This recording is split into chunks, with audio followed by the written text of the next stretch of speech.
njengoba uphuza amawayini usindisiwe uyokhisa umfazi womuntu nca ngikubona ukukhiso wami zokuhlaba ngempala khona ingoma ethi ivangeli elakudala elasiko esonweni ivangeli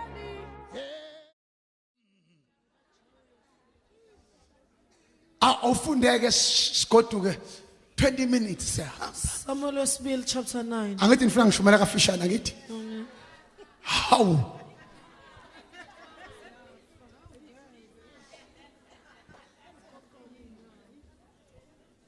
Second Samuel chapter 9 verse 1.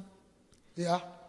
uDavide wathi usekhona yini endlini kaSawuli ukuba ngimenzele umusa ngenxa kaJonathani na? Verse 2. Kwakukhona endlini kaSawuli inceku egama layo linguSiba. Bambizela kuDavide, inkosi yathi kuye, "Ungusiba na?" Wathi, "Inceku yakho inguye." Verse 3. Inkosi yayisithi, "Akusekho endlini kaSawuli noyedwa engingamenzela umusa kuNkulunkulu na?" uSiba wathi enkosini, "uJonathani usenendodana elunyonga ngezinyawo." Verse 4. Yathi inkosi kuye, "Iphi na?" uSiba wathi enkosini, "Bheka isendlini kaMakhiri indodana kaAmiyeli eLodibhari." Verse 5. Inkosi uDavide yayisithuma yamlanda endlini kaMakhiri indodana kaAmiyeli waseLodibhari. Verse 6. uMefibhoshethi indodana kaJonathani kaSawuli wafika kuDavide wawa ngobuso wakhuleka. uDavide wathi kuMefibhoshethi wathi, "Nansi inceku yakho." Verse 7. uDavide wathi wapasa kanjani esikoleni wena vele? Wawufunda kanjani ongayenze reading? Uphuwa kwi reading useduze kwa inkinga yakho. Suka eduze kwentombazana. Hawu. Verse 6. Ngeke nginiphakamise ke. Ngiyenze engagement yini manenza kanje.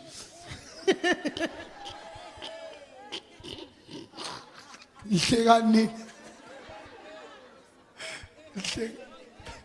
Verse 6. Hayi. Ufuna ingane ezu11 uzobulala ingane ihambe 11.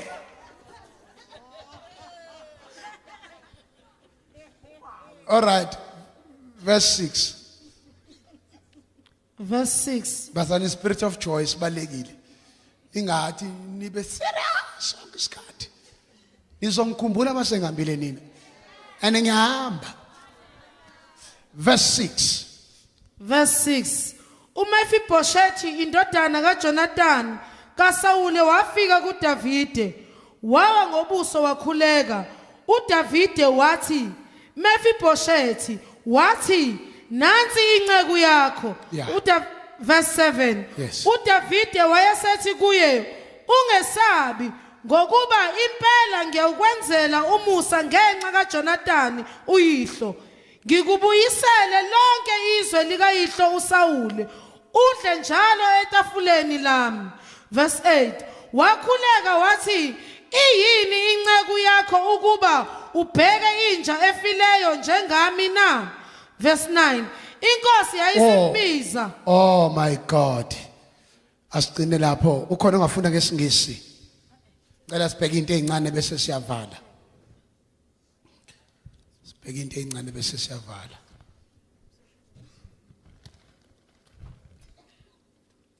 English.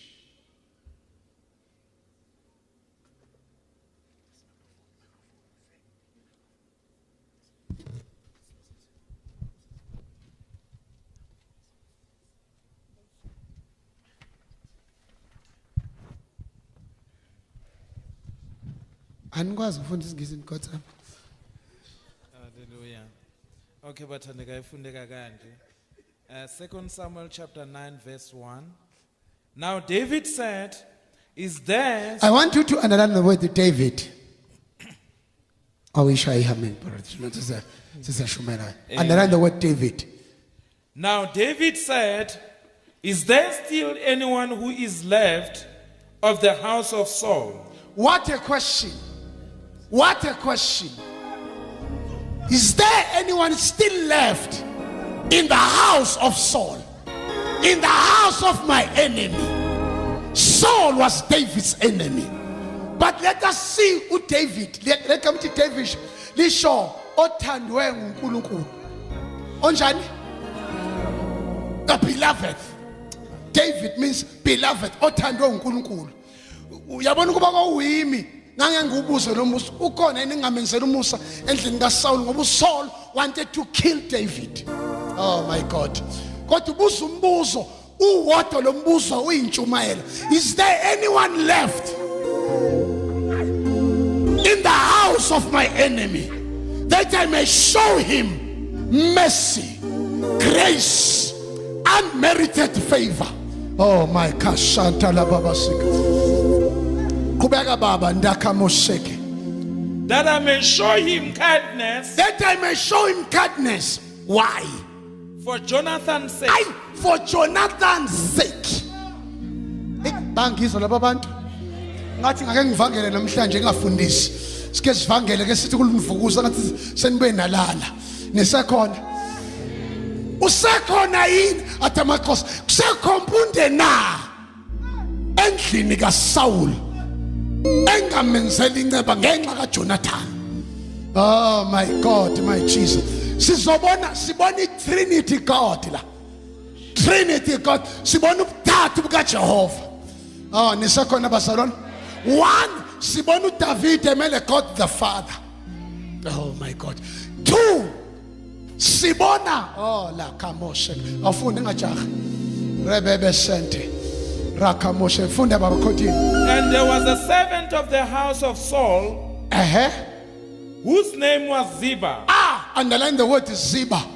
Ziba. Ziba. Underline the word Jonathan. Oh my God, my Jesus. So when they had called him to David, the king said to him, are you Ziba?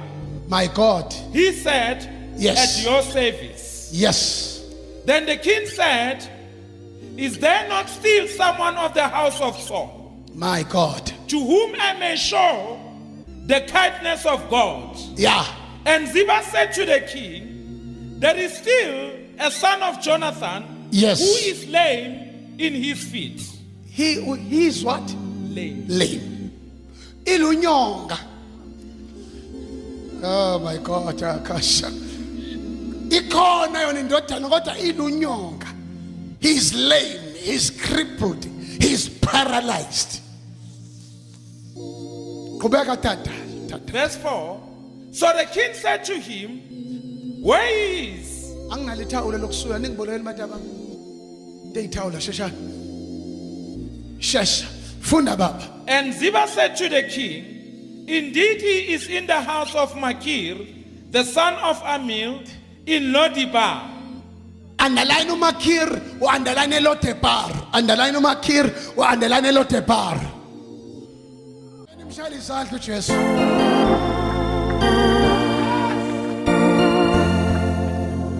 Uthi uDavid omele uNkulunkulu ngifuna nibheke bazane. Khona igama lithi David, khona igama lithi Jonathan, khona igama lithi Ziba, khona igama lithi Mephibosheth. Nisekhona bazalwane. Okokuqala nje uDavid sibone edlala indawo kaJehova. Uthi usekhona yini? Is there anyone still left in the house of Saul that I may show him kindness, unfailing love, mercy, for Jonathan's sake? Nisekhona bazalwane. uDavid umele uNkulunkulu. uDavid, as we know, he was an enemy of King Saul. But when Saul died together with his son Jonathan, David took over the throne as the king of Israel. Nisekhona bazalwane. Methatha over. Akangaphindisela. That is why David unenhliziyo kaNkulunkulu. Aga revenge ukuthi now my enemy is dead. I want to kill noma ubani osele ozalweni lika Saul. Kodwa instead wenza the opposite. Like our loving Father, like our gracious God. Uthi ukhona yini engamenzela umusa? Noma kade ufuna ukungibulala ngoba thina sifana noSaul. uSaul umele the first Adam. Owenza isono wawa. Ufuna ukushumayela manje. Wawa. Walimala wonke umuntu. Sangena esonweni ngenxa kaAdam. Kodwa yena lo Saul sibona kuphuma imbewu ethi Jonathan. uJonathan la umele uJesu. Thanda meni basalwana. uJonathan umele bani? Number 3 sibona igama elithi Ziba. Igama elithi Ziba lisho strength. Umele umoya oyingcwele. Udlala indawo kamoya oyingcwele. Nathi singoziba. Sithunyiwe Midlands. Le crusade izofuna uMephibosheth. Igama elithi Mephibosheth lisho a destroying shame. Nisekhona bazalwane. For my introduction, iqala kanjani le ndaba? Iqala ngecovenant eyenzeka phakathi kwaDavide noJonathan. Lithi iBhayibheli uDavide wayezondwa nguSaul kodwa ethandwa nguJonathan. Bangena kwicovenant, bangena kwisivumelwano. Kwa-Israel manenza isivumelwano kunezinto ezu5 ebezenzeka when you are cutting a covenant.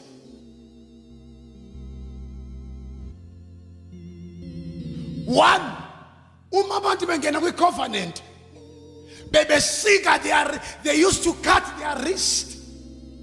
Besika la kuma wrist la ezandleni kuphuma igazi bese bathi intermingle. Ayisike nalo ayisike.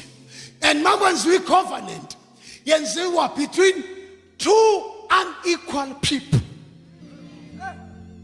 La uJonathan wenza i-covenant with the king. Oh my God. uDavid occupy i-position yokuba yi-king. uJonathan ungaphansi kaDavid kodwa bangena kwi-covenant. One into yokuqala bebeyisika ama-wrist. Makuphuma igazi, blood will ooze out, will gush out. Then they will intermingle their blood. Meaning what? Your life is no longer your life. It is my life. And my life is no longer my life. It is your life. The second, bangena kwi-covenant ukuthi manje David ukuphila kwakho njengoba sishintshisana ngamagazi, impilo yakho akuseyona eyakho ingeyami, nempilo yami akuseyona eyami ingeyakho. That is why angiyeke lento. That is why umuntu wesifazanelana nowesilisa before marriage kwi-virginity. Oh my Jesus. Intombazana into yokuqala izoqhuma igazi ngenkathi ibleeda elana isukithi I'm giving you my life. Bhekani.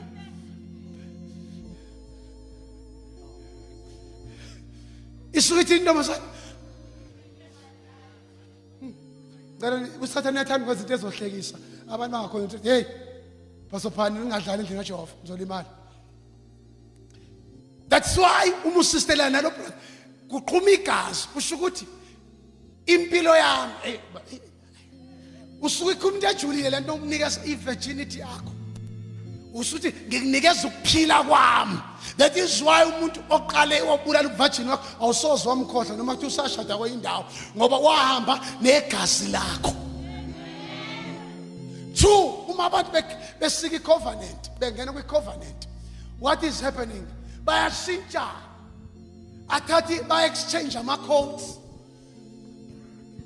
amnikeza ikoti yakhe. Angiyazi noma izokulingana endlini. mina nguthi uslice wena ke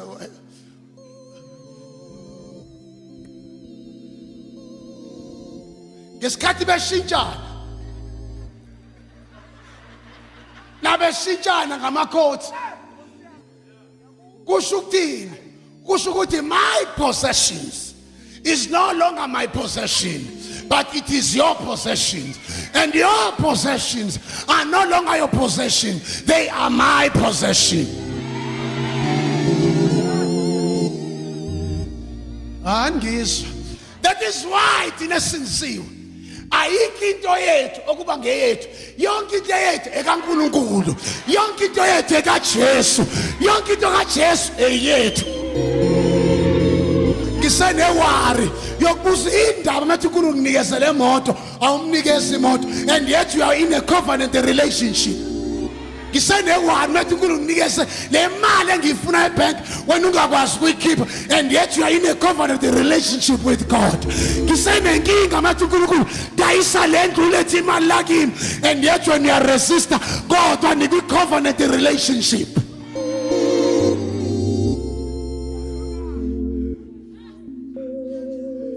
Senenkinga ngakhuluma lapha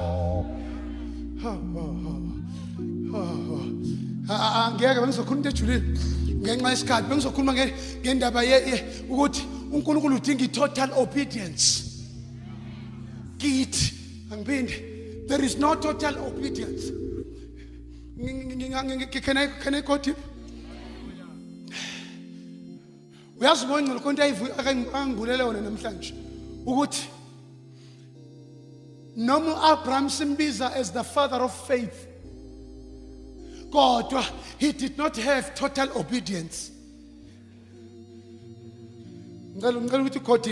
He did not have total obedience. Uthi uNkulunkulu Abraham phuma ezweni lakini nasezihlotsheni, uphume wena nonkosikazi wakho, ungaphumi nomunye umuntu. Kodwa Abraham uphuma nabantu abawu3. Uphuma nobaba wakhe uTera. Number 2, waphuma noLot, nonkosikazi kaLot. Ngaba kazange abe isiduli sikaSawoti umkaLot ukuba Abraham akaphumanga naye. uJehova ethi Abraham phuma wedwa, ungaphumi nekhampani, ungaphumi nochomi, ungaphumi nehlwele, phuma wedwa ngoba uNkulunkulu. Oh my, nisekhona. When God wants to do a certain operation in you, awungene theater nabantu, ungena wedwa. Oh, come on, shout hallelujah.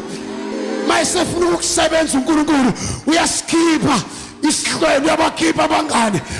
Mawuyongena kwi-operation ungena wedwa kwi-theater room, but inkinga yakho ufuna ungena nabantu.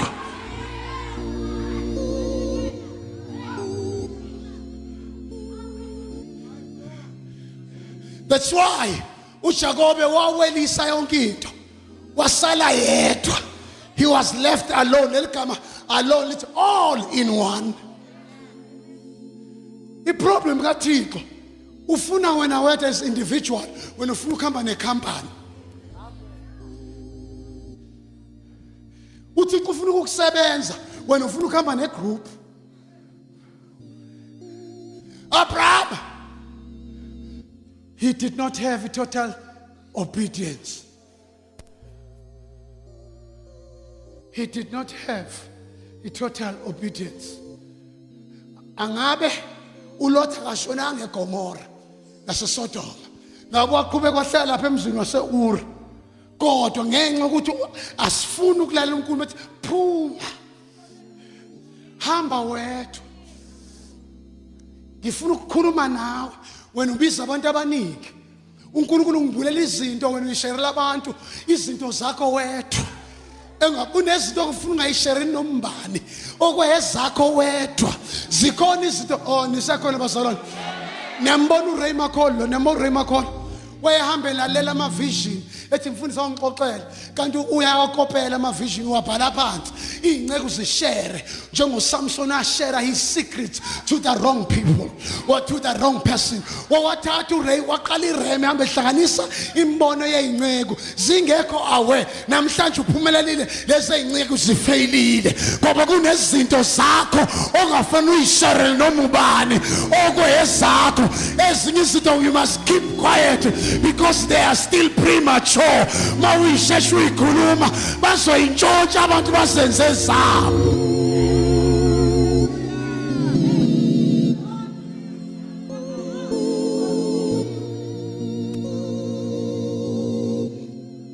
Second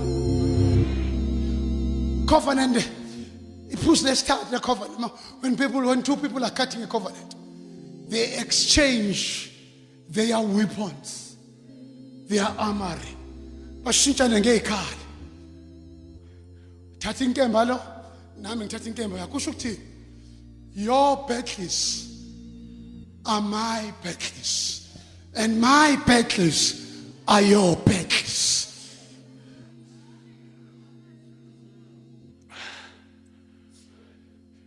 The second, oh my, did you band?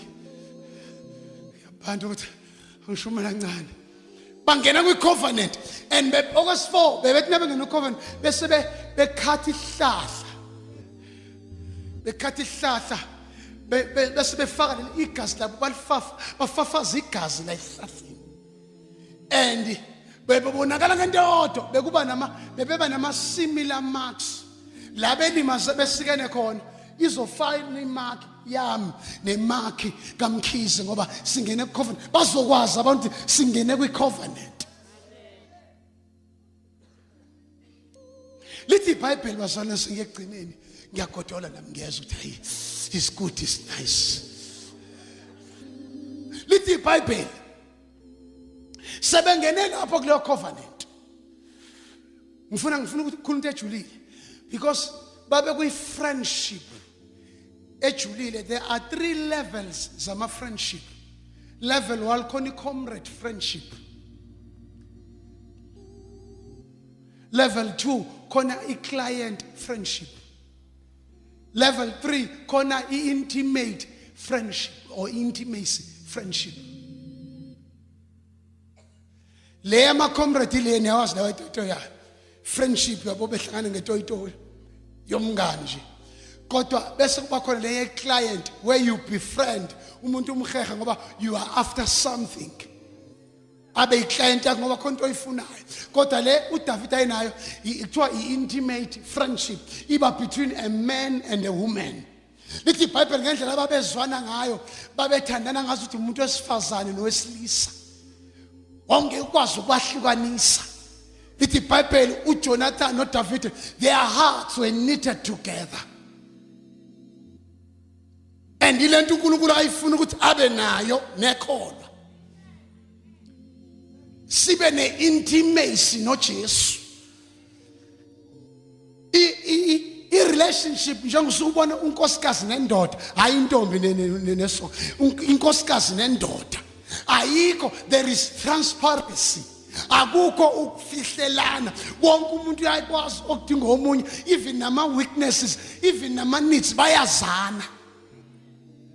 But inkinga kaMoya Ingcwele ibandla alikho intimate noJesu. Ibandla limazi uJesu njengomsindisi lingamenzi kodwa abe inkosi. Ibandla abazana bamazi uJesu eyisithandwa somphefumulo wabo. Yingakho lithi iBhayibheli thina singumakoti yena ungumyeni because it's a kind of relationship etshengisa ukuthi uNkulunkulu uyidinga sinjani phakathi kwethu noJesu. Hallelujah. Hallelujah. Asambe ngenxa yesikhathi. Lithi iBhayibheli bangena kule covenant. uDavide noma ngifuna nginikeze ibackground. uMephibosheth before azalwe noma before esezelwe uSaul noJonathan babulawa izitha amaFilisti bafa. Kwafika umyalezo ekhaya kuneni ibabysitter eyayigade uMephibosheth. Wayezelwe enormal njengazonke ingane. Wayezelwe ehambela. But at the age of 5 years, uneni wezi ukuthi ubaba umkhulu nobaba kaMephibosheth bafile. Wathatha umntwana wabaleka naye. Mebaleka naye kanti uzowa. Walimala esingenzansi. At the age of 5 years. Wakhubazeka waba crippled. Lithi iBhayibheli lami uthi uDavid ukhona yini osele engamenzela umusa endlini kaSaul ngenxa kaJonathan. Lithi iBhayibheli kwavela indoda ekuthiwa uZiba. He was the servant of Saul. But now he was no longer the servant of Saul. He was the servant of David. Ngoba makufika uJesu siyasuka ekubeni izikhonzi sika Satan sibe izikhonzi sika uNkulunkulu. Hayi bonise khona abazalwane. Mawukade ungakasindiswa uba i-servant of Saul. Kodwa make wasindiswa ube i-servant of David. Nisekhona abazalwane. Lithi iBhayibheli uZiba wathi yebo ukhona. Leli gama lithi Ziba lisho strength. Lisho the representative of the Godhead, umele umoya ingcwele. Uziba wathi ukhona. Uhlezi le endlini kaMakir eLodebar. Usendlini kaMakir eLodebar. Yo. Igama lakhe uMephibosheth. Ulinyonga. Mombona ngaphezulu uyaphila. Kodwa mawahlala ngenzansi ukhubazekile. Ngaphezulu uyaphila. Kodwa ngenzansi ukhubazekile. Ngaphezulu umzalwane. Kodwa inyaweni ukuhamba kwakho komhedeni. Akhoshanta nisekhona. Uyaphila yena. Mayehlezi ungambona ukuthi umuntu ophila njengabonke abantu. Kodwa mawusuwehla naye usumfakela ikepisi. Hayi akaphili. Ukhubazekile. Uyashumayela yena kodwa unyonga. Uyawushipha yena kodwa unyonga. Uyanikela yena kodwa unyonga.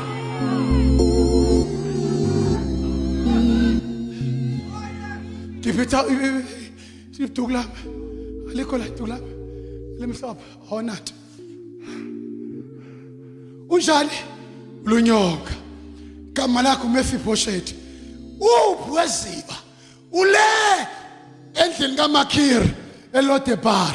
Igama lithi Makir lisho a salesman. Umdayisi. Mephibosheth wayezalelwe ebukhosini. Wayeyingane yasebukhosini. Kodwa ngenxa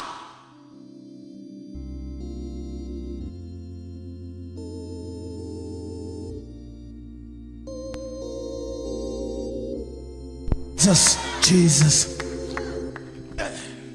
Athi ngishuba. Wayephila. Wayehamba kahle. Kodwa uneni wakhe wamdrop. Uthi umoya ingcwele kimi bangabazalwane akade behamba noNkulunkulu. Kodwa ngenxa abanye abantu badropeka endleleni. Kunabafundisi abaqala nabazalwane abathile. Kodwa namhlanje abazalwane abasekho emabandleneni bandropile banilahlele Lodebar. Igama lithi Lodebar lisho a place of desolate. Indawo engenakuphila. Lisho indawo epastorless engenamaluso. Lisho indawo engenamgwaqo. Lisho indawo engena airport. Lisho indawo engena gesi. Lisho indawo engena lutho. Indawo la othi mawushiwe khona uba useless. Ukubi useLodebar. Ngisemitoleze kubantu abadroshwa bawa kabuhlungu bathi nabelimala bayolahla eLodebar.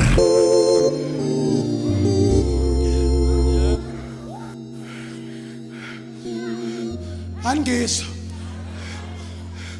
akekho ukuvizitela umuntu oseLodebar. Akekho hambela umuntu oseLodebar. Akekho cabanga umuntu oseLodebar. Mephibosheth, he was from the royal family. Kodwa ngenxa yokulimala engazenzanga wadroshwa umuntu. Nawe njobula awuzenzanga kule nkinga okuyo. Wenziwa usambodi. Andibakulahlile bakususe eMidlands useMidlands ngomzimba kodwa ngoka Satan uselodebhara endaweni engenamgwaqo engena telephone engena communication engena cell phone engena network baselodebhara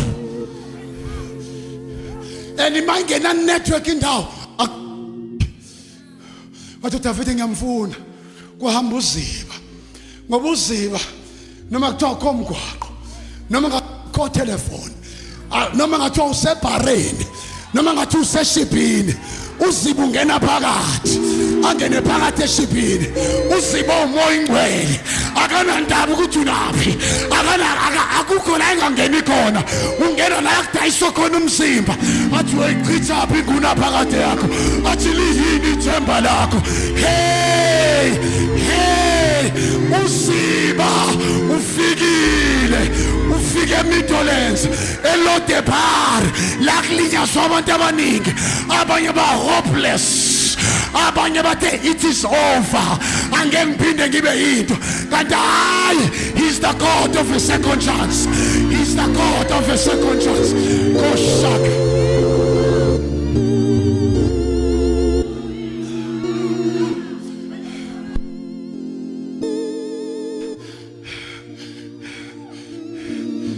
sebesayinile bathi it is over ngawe bakhansela bathi angeke uphinde uvuke bathi ngeke uphinde ube usambodi kanti uzibuyeza uthunywe inkosi uDavid hamba uyongladela uMefiboshethi ukuphi usendlini kaMakiri uku-salesman sebezebadayisa ngaye kanti abazi uYesu uziba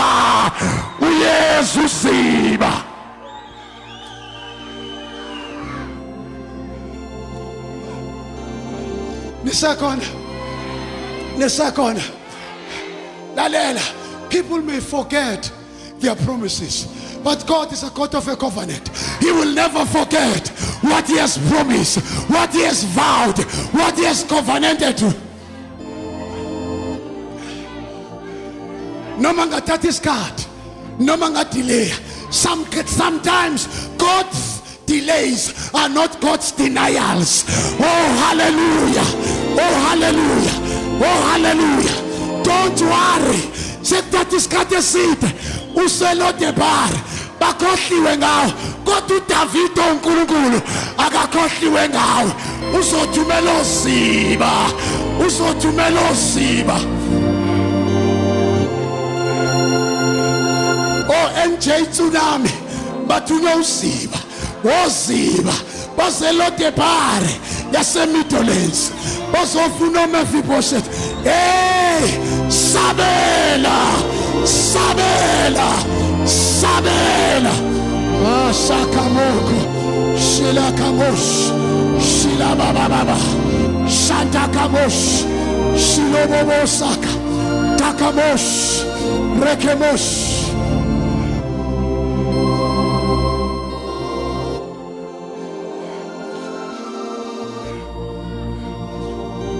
ngamvalela umshumayeli ngamvala upastor wakho kodwa ngeke umvalele uziba wake ufika sebegweme bonke indoda isuka eJerusalem iye eJericho yahlangana negcwelegcwele sayilimaza kwaqhamuka umpriest religion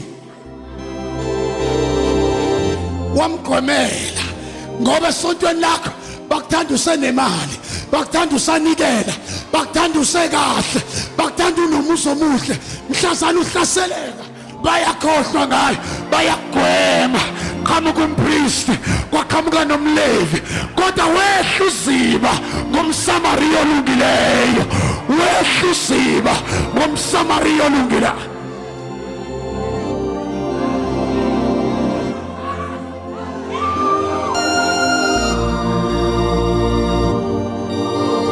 noma kubanda kunje usetendeni ayiziba ufikile useLodebar isikhatsane sokusafarisha is over ngibuyele ekhaya eJerusalem lahle sikhona inkosi Jerusalem the city of peace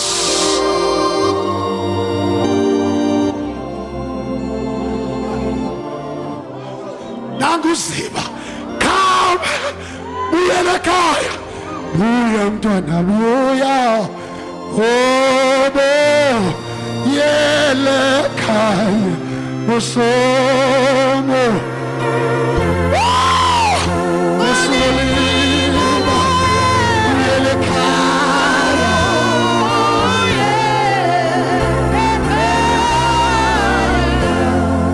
Uyafuna noma ungaqasha angeke umqashele uziba noma ungangena phansi komhlaba uyafika uziba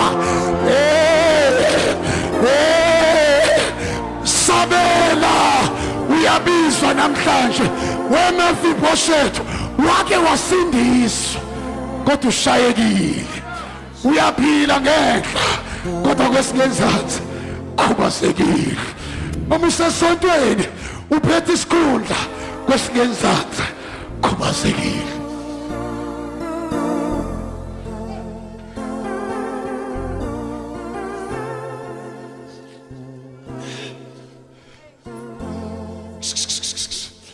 David hambani niyongilandela yena ulimele Nkosi ulinyonga.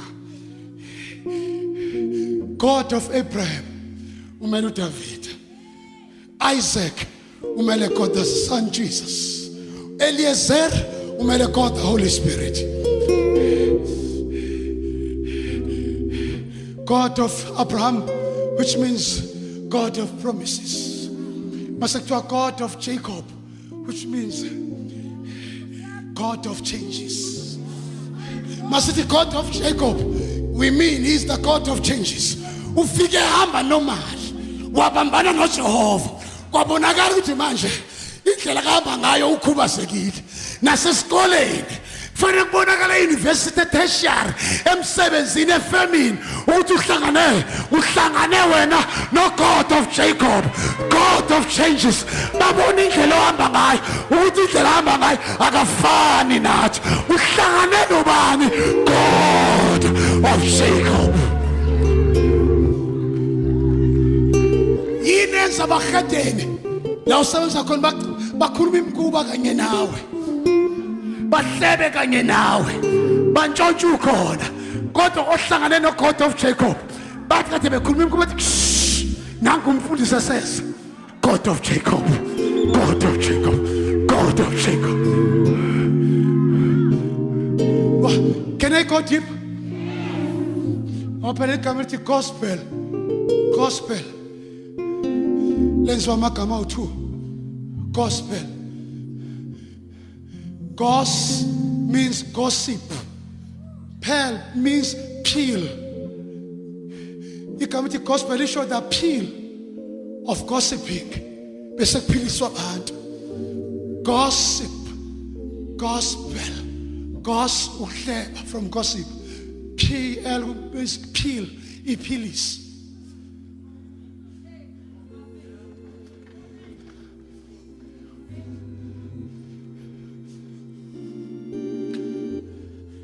Touch me now. Touch me now, I say. Touch me now. I come to thee. Ziba, hambielo depar. Wafika uziba. There was no telephone. There were no roads. There was no infrastructure. God was with you. Uziba uJehova Palperas. uNkulunkulu ofohlayo akavinjelwa lo ngeke umvalele ungavala iminyango kufika amadoda nomlilo agibele phezulu kweroof ayiqaqe ngoba isibhalo perasini uNkulunkulu uyafohla wafohla uFaro ethi uyaqeda ngamaIsrael bavala ngolwandle olubovu emva kwakho yimpi kaFaro bakhala abantwana baIsrael bathi kwakungcono sifele eGibhithe wathi Moses stand still fear not for you shall see the salvation of the Lord. But don't worry, labantu enibabonani babona okugcina kanjani Moses khona ulwandle olubovu ingani lesihamba na uJehova Baal Perazim uyafohla ufohla njengokufohla kwamanzi eqhuma edamini kwahlule kuphela uSasara evala iminyango wadla ngezitsha evale namawindi kwangena isandla sabhala mene tekela ufasini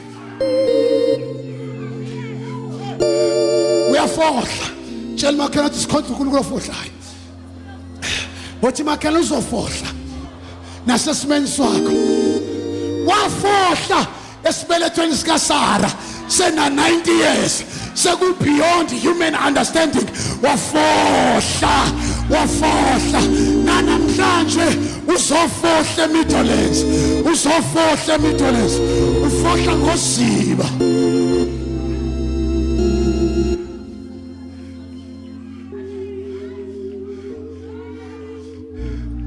uNkulunkulu ofohlayo uzofohla nakuma finances akho uzofohla naseyikweletini zakho uzofohla nakizitha zakho uzofohla abadakati bedwebe ngemithi weqe in the name of Jesus ngoba uhamba nofohlayo akavinjelwa our God is unstoppable.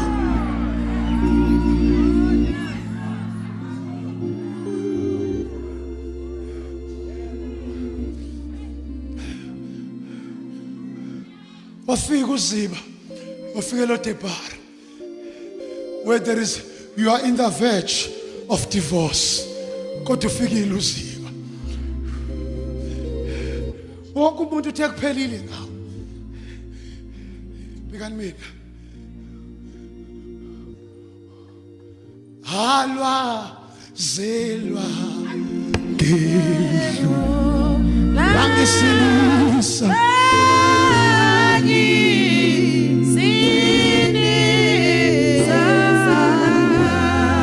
Baba ngiyabonga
impilo yazi mhlazana ngimithisa uma lomfana brother bami bathi it's over ngangekuphindisa esikoleni kanti abazi khona uBaal Perazim babethi ngizofana nabafuthi ngoba bayeka isikole phakathi nendawo kwasho ukuthi uNkulunkulu unenjongo nami you must reach your destiny ungavumeli imeke ikuvimbe noma athi imali ayikho memeza uBaal Perazim ozofohla ingekho imali ayidala udala into engekho ibe khona wabiza into engekho njengezinto ezikhona sabe ngenxa yesikhathi the Bible and Mephibosheth was taken from Lodebar. Lodebar uyafika uZibe Lodebar now we Lodebar yakho. I don't know what kind of Lodebar you are right now, but you are in a Lodebar, maybe in your marriage, maybe at work, maybe at home, in your family, maybe financially, you are in Lodebar, maybe in your business, you are in Lodebar. But ngifuna ukuzokutshela, no, it's not over.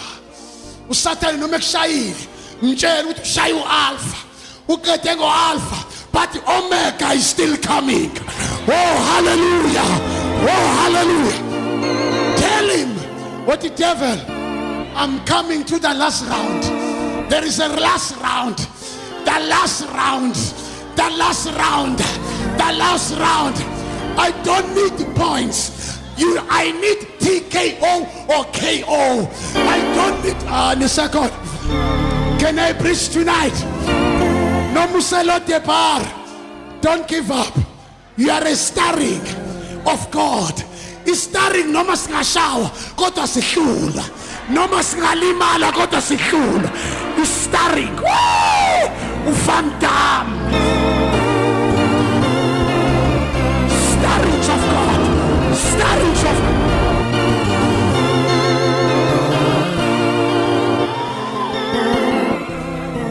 Ukumbona ufandam. Ukumbona Sylvester Stallone. Noma seshayekile. I may be down, but not out. I am the starring of God. I'm still coming. I'm still coming. Devil, get ready. Get ready for the final round. Satan, what up to Qedile ngoSamson? Kandagazi, the last round was coming. The final round was coming. Noma ngesena amehlo, wathi kodwa khona into engizoyisebenzisa. Iy'nwele ezimilile. Show me the pillars. Mfana, wathi young boy, ngekathi ethi young boy, umfana umele umoya ingcwele. Umoya ingcwele osisa to the pillars. To the pillars. To the pillars. To the pillars. To the pillars. To the pillars. Wathi Father, remember me one more time for the sake of my eyes.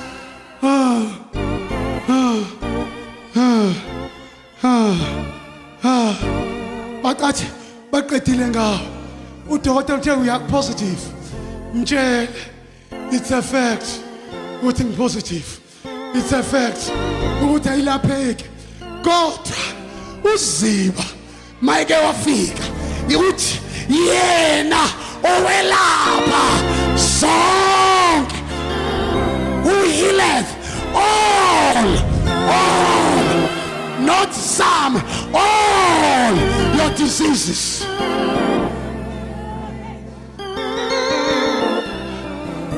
Let me see the people of the covenant.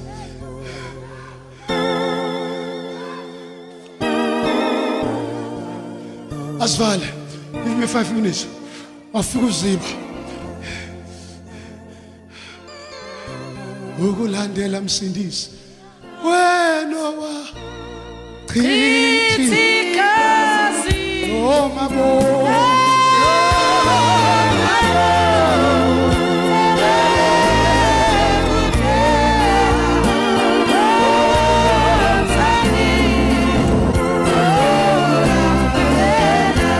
And Ziba said, Mephibosheth, let us go to the palace, to the king's house.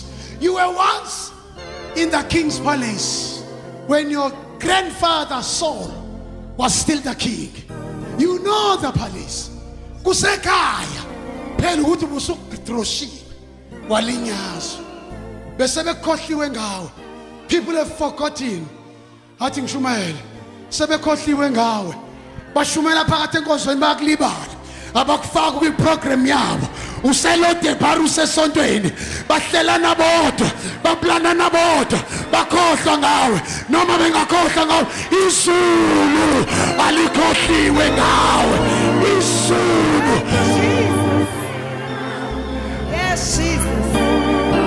Humble yourself under the mighty hand of God so that in due time, in due season, God will lift you up. Humble yourself By the side of the Lord. He shall lift you up. Humble yourself. Humble yourself By the side by the side of the of the Lord. Lord. He shall lift you up. Hallelujah.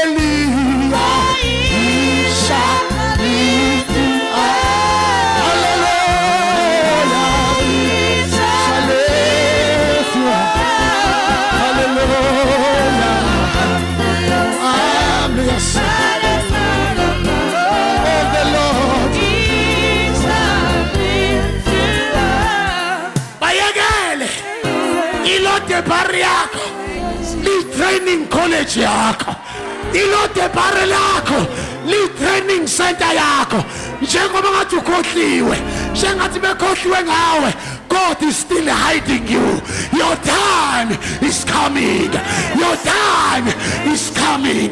Your season has come. Rise up, shake off your dust. Rise up, shake off your dust. For your season has come. For your season has come.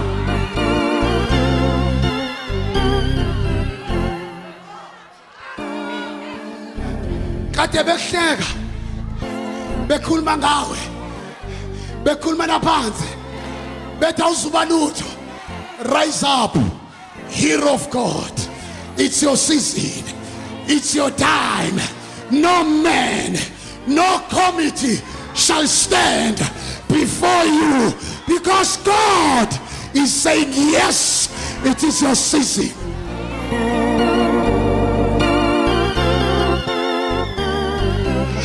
Hlale phansi. Hlale phansi. Tell your neighbor it's my season. It's my right time. It's my hour. My time has come. Angisazufihleka. Angisazufihleka. Already God has hidden me. Now it's my time for exposure. Tell my Wakuti, I'm the Moses of this generation. Kanjani? Asivale ngalokho. Moses before abe exalted wafihlwa 6 times.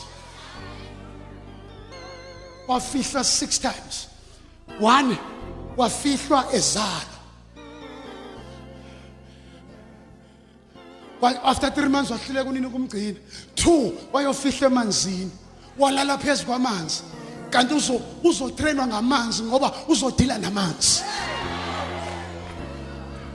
Uzodila waqala washaya aba igazi. Wawujika iRed Sea yavuleka. Indoda elala phezu kwamanzi. Vumela lezi inhlupho esisaphezulu kwakho zizokutrain. Into ohlushwa ngayo uzo-excela kuyo.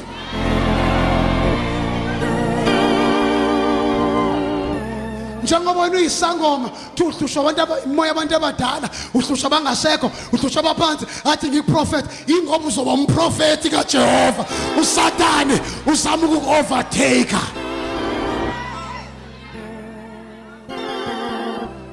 Wafihla emanzini 3 wayofihla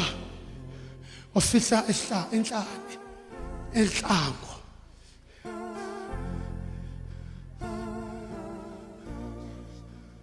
Wafihla kuphi? No before enhlane waye palace. Wafihla endlini kaFaro kanti uzofunda imfihlo. Na uma uhlaselwa into nomimbi thatha into esho ilokho zane tsunami.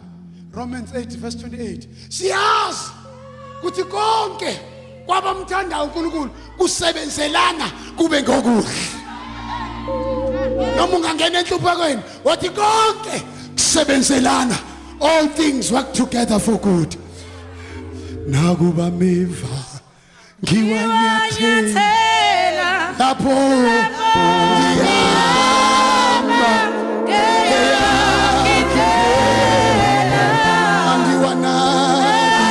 Jesus Christ, Jesu wami, usepolisa.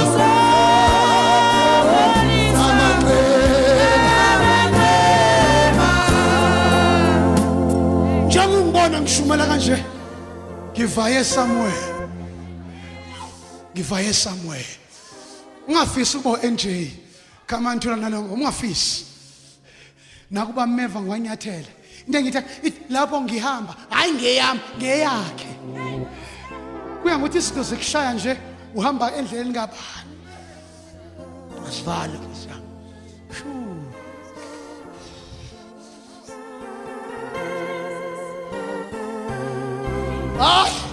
As give up, siyabambile. Forward ever and backwards never. Asabuyele emuva. Siyaphambili Satan. Come what may. Sikhishwe Lodebar. Siye Jerusalem. Sihamba noSiba. Sihamba noSiba. Asihambeni. Asihambi sodwa. Look at us. Noma bengavala uthi excuse me, I'm going forward. Noma bengathuka, excuse me.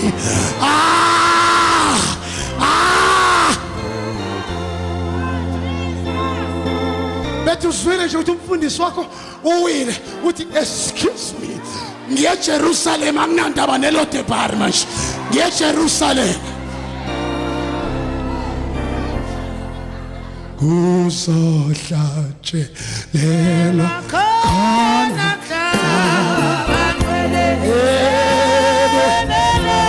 Jerusalem, Jerusalem.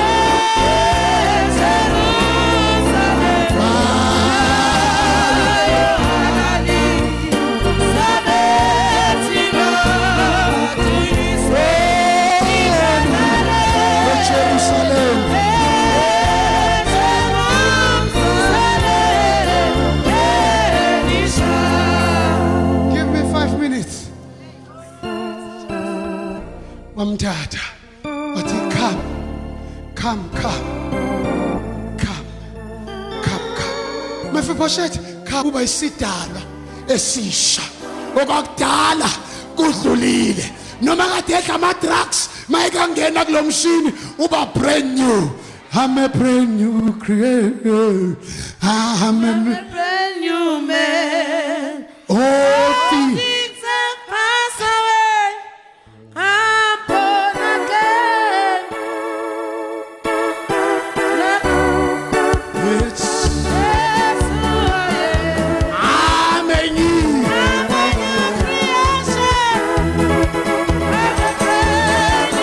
I'm a new creation. I'm a brand new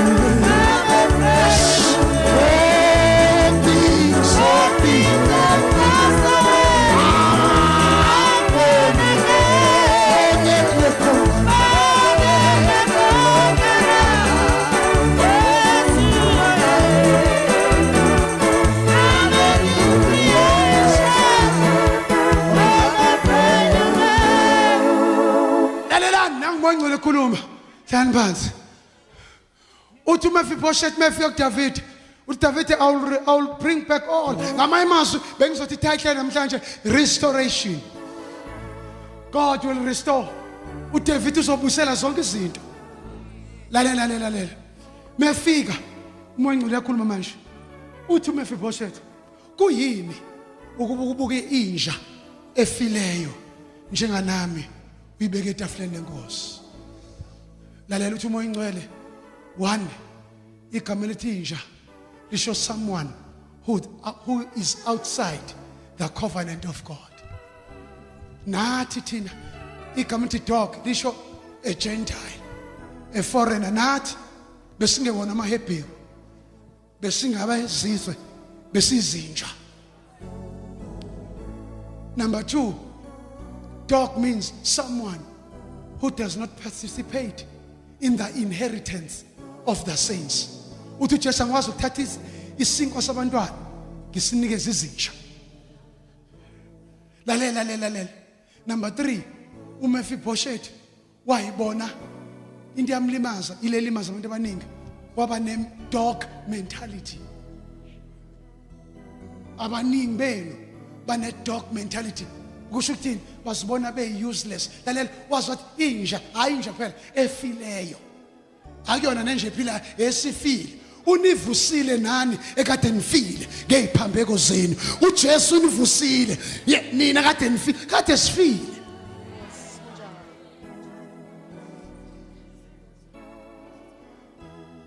Ngamanye amazwi Mephibosheth said, how can you take a dead dog such as I am and put him on a king's table? When he called himself a dead dog, he lost his identity. Some of us, though we are born again, we have lost our identity.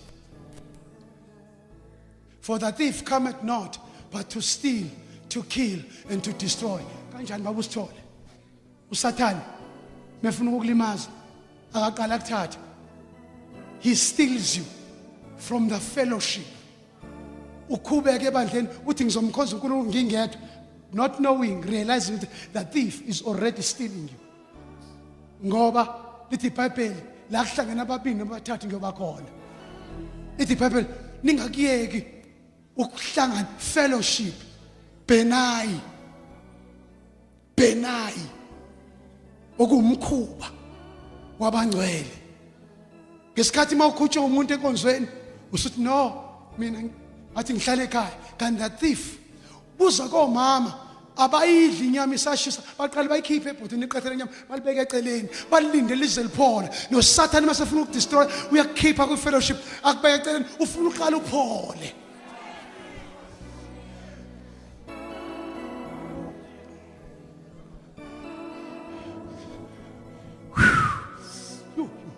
angifake iglove lelodwa athi ngitshela bheka jonga la left bheka uzana labantu uzana 1 2 3 4 5 uzana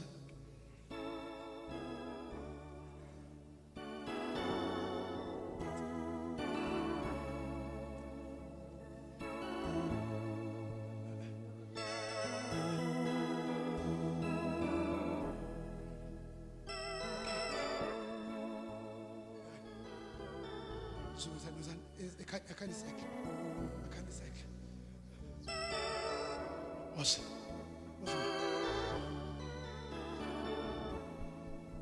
get it?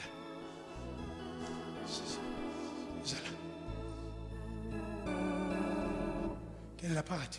Get apart. Send. Bambanan. What's still.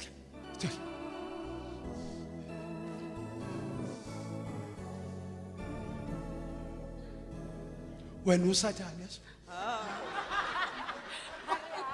no phela siya uSathane nina mvikele noma engamthinta kodwa angaphumi naye wena phuma naye nina zama yonke hello partner zama indlela shintsha unogotsha igundla kulo shintsha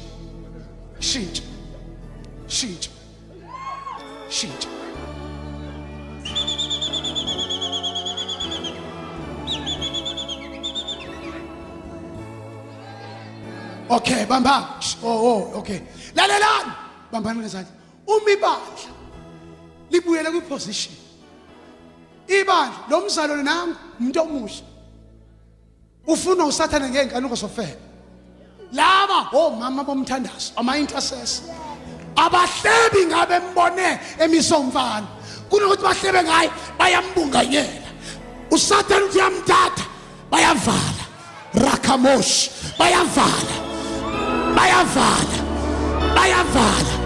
ibandla likaJesu alanda abantu eLodebar libabeke eJerusalem bese liyababiyela athi afika uSathane angabatholi ngenxa yabantu abathandazayo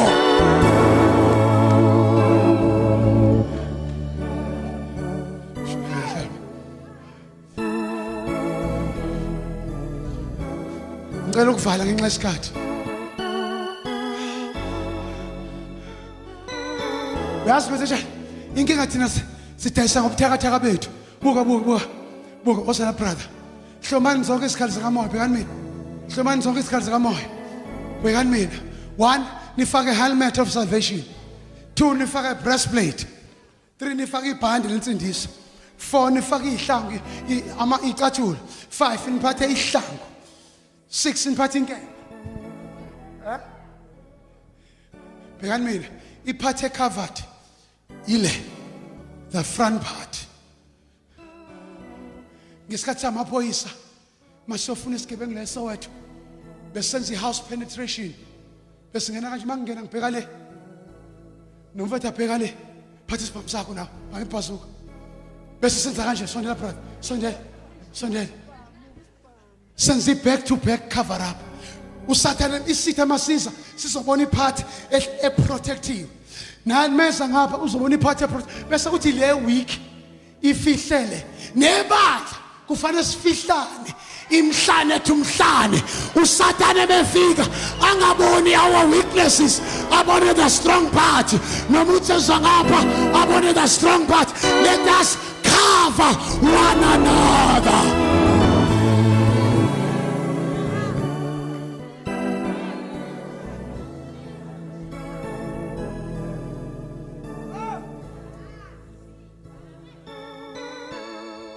Anikhiphela amanzi lapho ashisayo.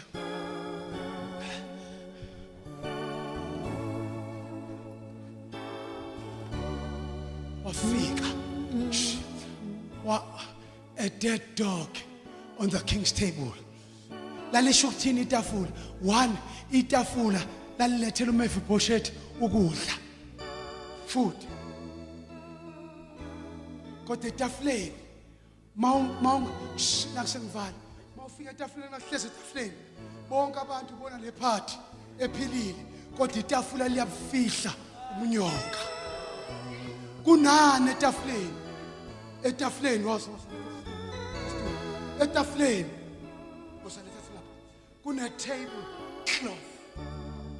kune tablecloth. I-tablecloth iyona efihla ubunyonga, our lameness. Kunani etafuleni? Kunezidlo, kunama drinks and food. Kunenyama, food imele the word of God. Ama drinks amele the Holy Spirit. Yini ela itafuleni? Itafula indwangu imeleni imele the blood of Jesus. Uma esuka uMephibosheth etafuleni umnyonga bakhe uyavela. Uma nawusuka namhlanje there is an invitation from David. God, come and dine on the king's table. Uthi Jesu kuthi ku Revelation chapter 3 verse 20, behold, I stand at the door. Anyone who hears my word and open the door, I'll come in and eat together with him on the king's table.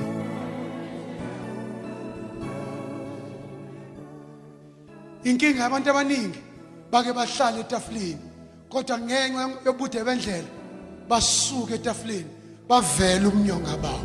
Njoba ngikhuluma nawe usukile etafuleni, there is no more tablecloth that covers you, which is the blood of Jesus. Mephibosheth hlala njalo etafuleni. Usathi uDavide, Mephibosheth ziba hamba yomhlakulela umlimele. Uziba la umeleni ministering angels to us. Uma sihlezi etafuleni, we don't have to fight. We don't have to struggle. They are ministering angels.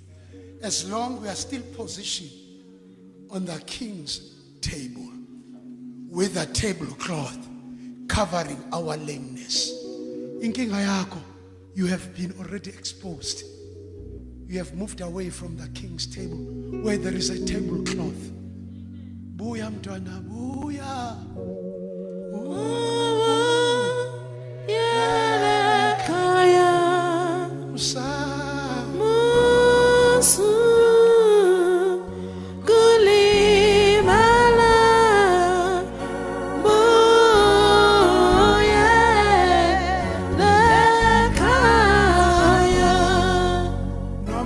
Abantu sebekulahlile. Have the attitude of God. People have forgotten about you, but God hasn't forgotten.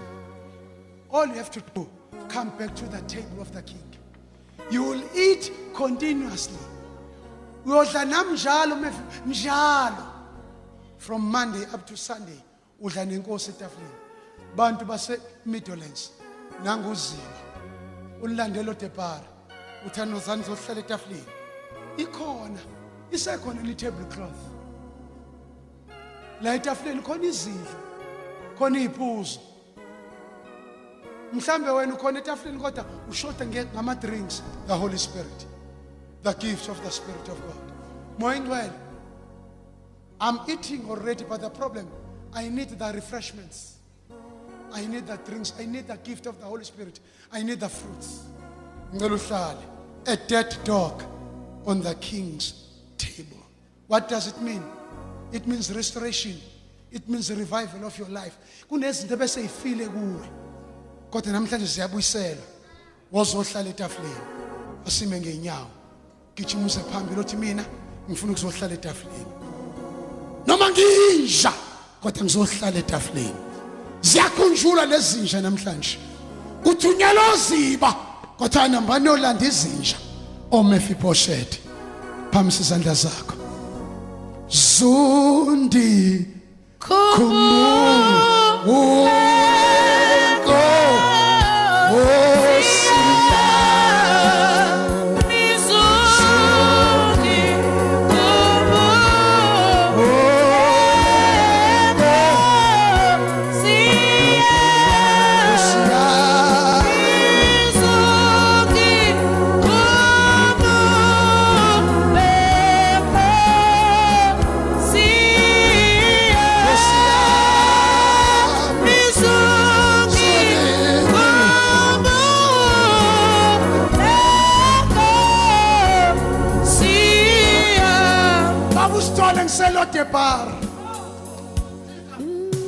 There is no communication.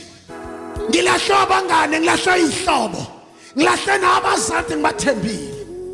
Mfundisi mhlambe nabakudrophile khona abantu baqala nabo abasekho namhlanje. Bakulahlile endleleni. Don't worry ufikile uziba. Uzokulandela eLodebar. Uzokubuyisela eJerusalem, the city of peace. Phambi izandla zakho. Asivala amehlo ethu. Othi moya ingcwele ngikhumbule namhlanje ngiseLodebar kodwa ngiyavuma ukubuyisela ekhaya eJerusalem ngiyavuma ukuzohlala etafuleni lenkosi noma benginje efileyo kodwa ngifumana umusa ngifumana ifavor grant me this favor lokuhlala njalo etafuleni baba i-tablecloth ayingikhave the blood of Jesus alingikhave ngisekhaya ngisemsebenzini ngisenkonzweni ngisemgwaqweni ngifuna ukuhlala ngaphansi kwe-tablecloth which is the blood of Jesus. Father, grant me your favor owayinikeza uMefiboshethi. Cela sithandaze behind me. Mephibosheth was a sinner, hopeless sinner, but was restored. Tshela uNkulunkulu akubuyisela akurestore. Yinto yakhe lahlekile. Iziphi izinto zakhe ehambile kuwo? Ugcobo. Iposition. Ingcebo yakho. Yini ekulahlekele phambi izandla zakho? Uzivala amehlo ethu. Siyathanda samtshela ukuthi akunikeze ifavor. Wathi inkosi ungaphumula endlini wanginikeza ifavor. I need your favor. I need your favor. Say, Father, grant me a new favor of the new day. Every day, grant me fresh favor of new day. In Jesus' name. I stand as a song.